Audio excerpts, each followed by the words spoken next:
Jadi ada dua thariqah besar.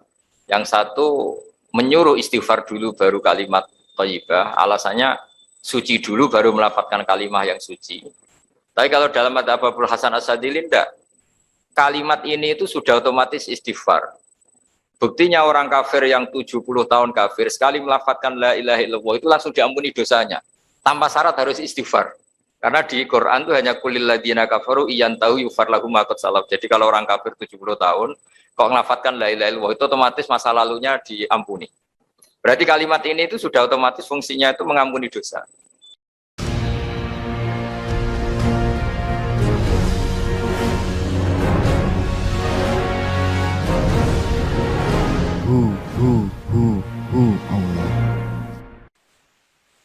Sebagai referensi atau sebagai pegangan tradisi NU Nahdlatul Ulama,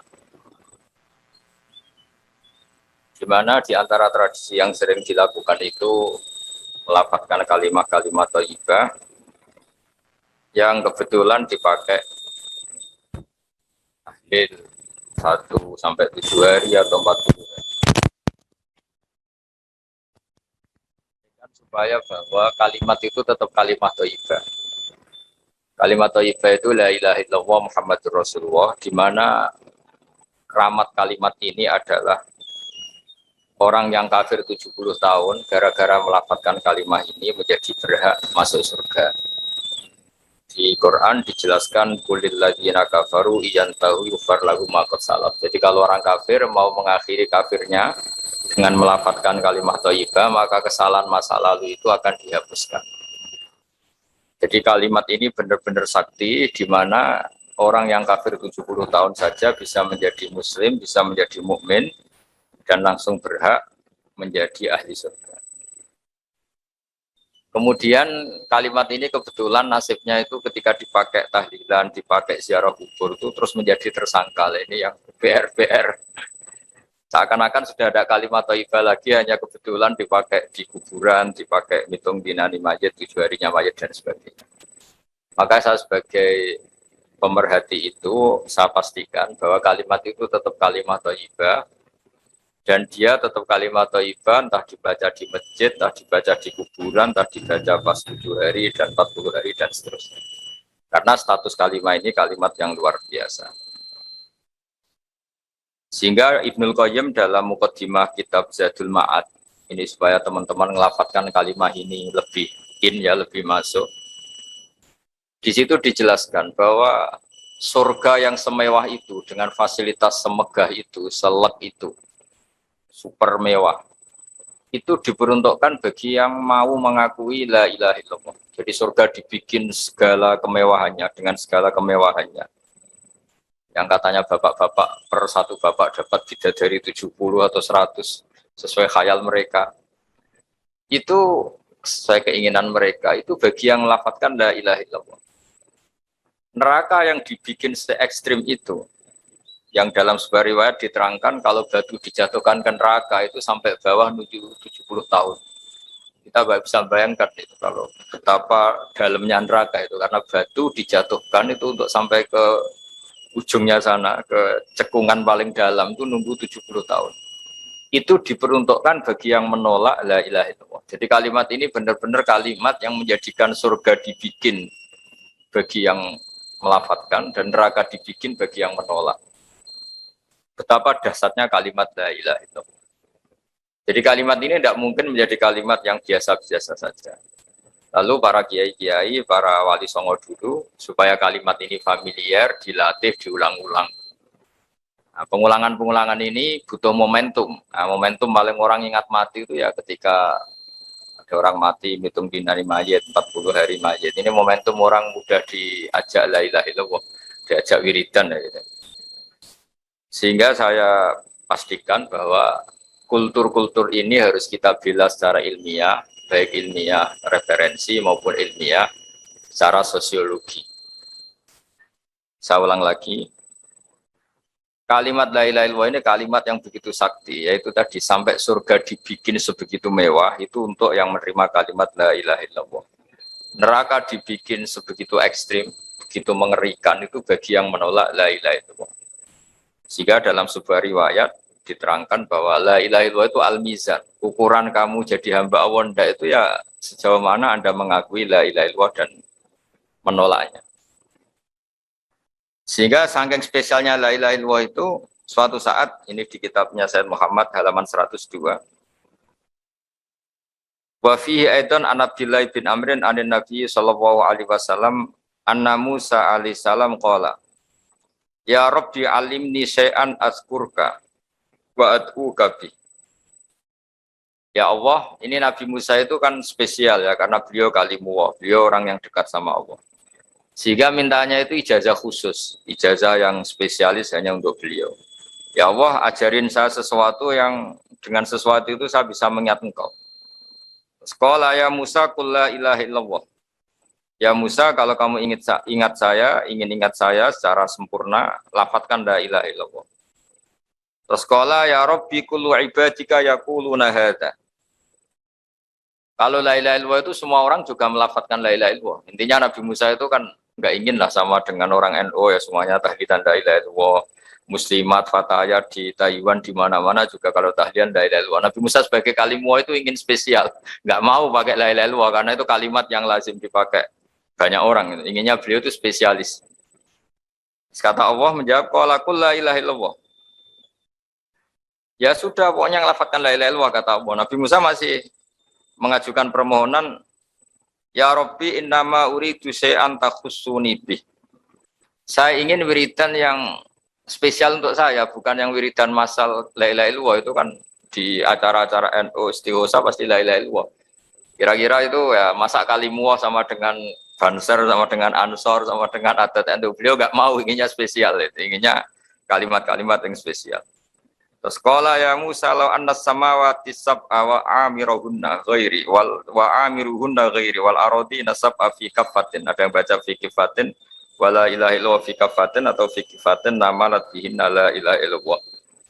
Sudah Musa, yang bisa menandingi beratnya langit bumi itu hanya la ilaha illallah. Kamu jangan minta kalimat yang aneh-aneh. Itu kalimat yang andaikan ditimbang dengan langit bumi itu pasti tetap unggul la ilaha illallah.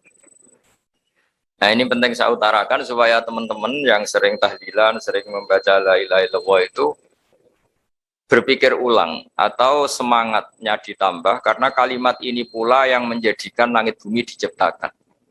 Saya ulang lagi. Jadi ketika surga diciptakan untuk yang melafadzkan la ilaha illallah, neraka diciptakan untuk yang menolak la ilaha illallah, lalu dibikinlah dunia. Dunia ini dibikin untuk pelatihan la ilaha illallah. Lalu butuh pelatih, maka diutusnya para rasul supaya melatih la ilaha illallah Muhammadur Rasulullah. Nah, saking begitu spesialnya kalimat ini, sampai ketika Nabi Musa minta doa khusus atau ijazah khusus, tetap saja ijazah dari Allah disuruh melafadzkan la ilaha illallah. Jadi kalimat ini penting sekali. Lalu kalau kita tidak ngaji seperti ini, itu nanti teman-teman tuh hanya misalnya yang mimpin kiai siapa, terus waduh lama itu kalau tahlilan itu.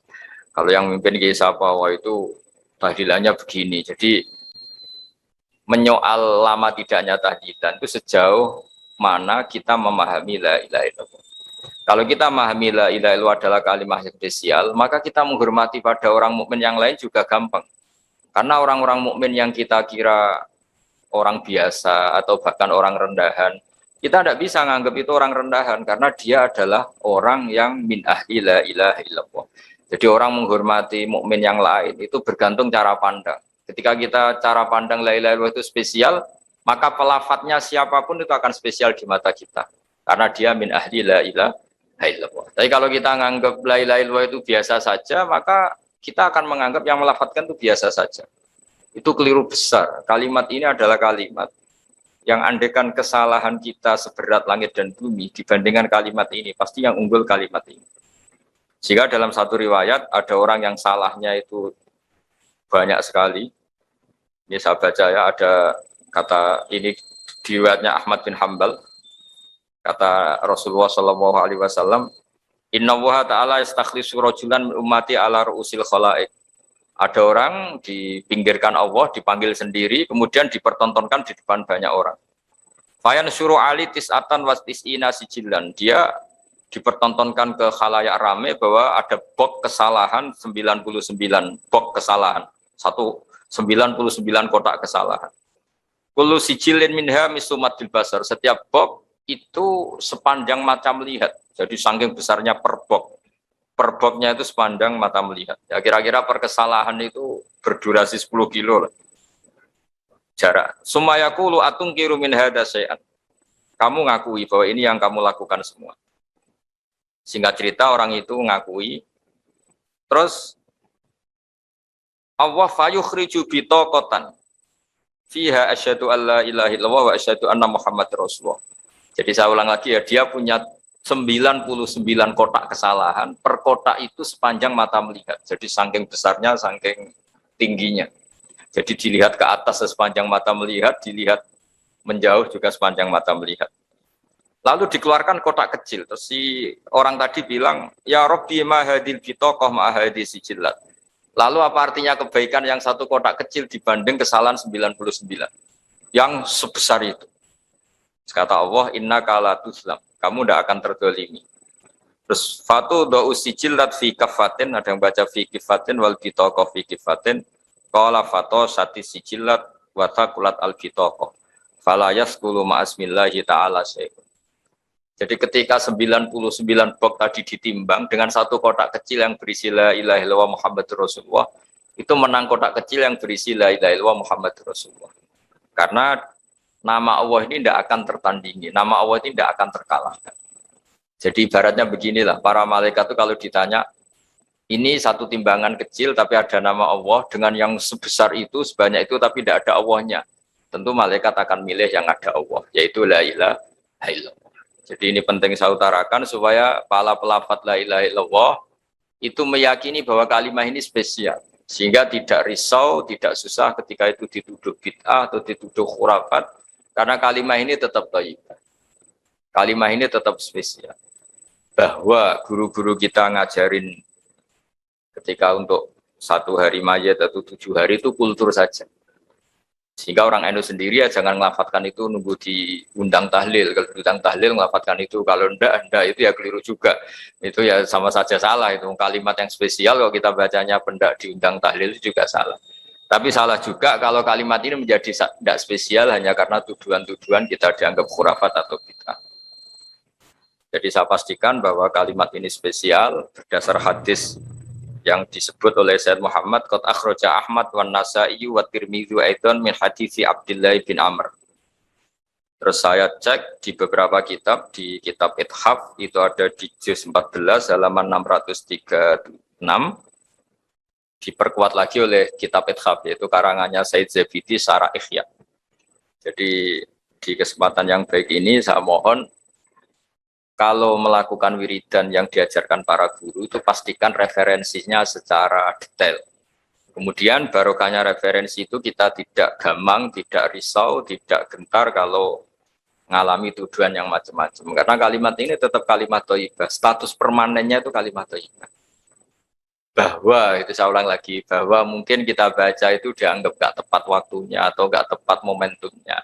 Itu urusan kita. Tanpa dituduh yang lain pun kalau kita punya etika nggak boleh baca itu ketika di kamar mandi atau ketika kondisi kita sedang tidak baik dan sebagainya dan sebagainya. Jadi saya pastikan kata Ibnul Qayyim ketika ngendikan fadilahnya la ilaha illallah, beliau ngendikan kalimat ini itu kalimat yang menjadikan surga dibikin. Ukurannya ya gampang, yang menerima kalimat ini. Neraka yang begitu ekstrim, begitu horor, menakutkan, dibikin juga bagi yang menolak kalimat ini. Betapa kalimat ini yang menjadikan ada surga dan neraka. Ukurannya ya kalimat ini, yang melapatkan atau yang menolak. Nah, dengan spesial kalimat itu, maka terus kiai-kiai mentradisikan supaya sering dibaca. Satu-satunya momentum yang orang kumpul ya tadi, pas istighosa, pas tahlilan, pas ada orang meninggal, atau pas istisqa, pas ya sudah seperti itu. Terus yang terakhir dalam madzhab Abdul Hasan Asyadzili, kalimat itu harus diulang-ulang karena kalimat itu kalau kamu baca secara benar itu menjadikan alasan kamu diampuni dosa kamu. Makanya dalam madzhab Asyadzili itu sebagian madzhab itu istighfar itu setelah kalimat tauhid. Jadi ada 2 thariqah besar, yang satu menyuruh istighfar dulu baru kalimat thayyibah, alasannya suci dulu baru melafadzkan kalimat yang suci. Tapi kalau dalam madzhab Abul Hasan Asyadzili tidak. Kalimat ini itu sudah otomatis istighfar. Buktinya orang kafir yang 70 tahun kafir sekali melafadzkan la ilaha illallah itu langsung diampuni dosanya. Tanpa syarat harus istighfar. Karena di Quran itu hanya kulil ladzina kafaru iyantahu yufar lahum ma qad salaf. Jadi kalau orang kafir 70 tahun kok melafadzkan la ilaha illallah itu otomatis masa lalunya diampuni. Berarti kalimat ini itu sudah otomatis fungsinya itu mengampuni dosa. Nah, makanya dalam pikiran Thariqah Syadziliyah itu fa'lam annahu la ilaha illallah wastaghfir li dzambika. Kamu harus yakin la ilaha illallah. Kemudian atas nama kalimat itu kamu baru beristighfar. Ya masuk akal juga karena kalau misalnya orang kafir belum pernah melafadzkan la ilaha illallah kemudian dia istighfar itu tidak ada gunanya. Jadi istighfar itu mulai ada gunanya kalau setelah kalimat tauhid. Kalau tanpa kalimat tauhid istighfar ini tidak ada gunanya. Maka dalam sebagian mazhab Syadzili disebut kalimat ini pastikan dulu baru istighfar. Karena kalimat ini sudah otomatis mengandung istighfar. Tapi ada juga yang cara berpikir kalimat ini kalimat suci. Maka butuh muqaddimah. Muqaddimahnya apa? Sebelum melafadzkan kalimat itu istighfar dulu. Ya, saya pikir itu nggak perlu diperdebatkan karena itu masalah dzauq, masalah rasa, masalah sanad, juga masalah ijazah. Ya monggo mawon kalau mau wiridan la ilaha illallah dulu atau istighfar dulu. Yang penting saya pastikan kesakralan kalimat ini tidak bisa gugur oleh tuduhan apapun, oleh pikiran apapun. Karena kalimat ini status permanennya itu al-baqiyatus sholihat, kalimat yang abadi, kalimat yang selalu layak, as-sholihat itu selalu layak dibaca di dunia maupun di akhirat. Jadi saya mohon maaf karena tidak bisa ngikuti sampai selesai karena saya juga baru habis ngaji tadi sama beberapa tamu. Saya mohon maaf. Barokah doa Gus. Assalamualaikum warahmatullahi Doa.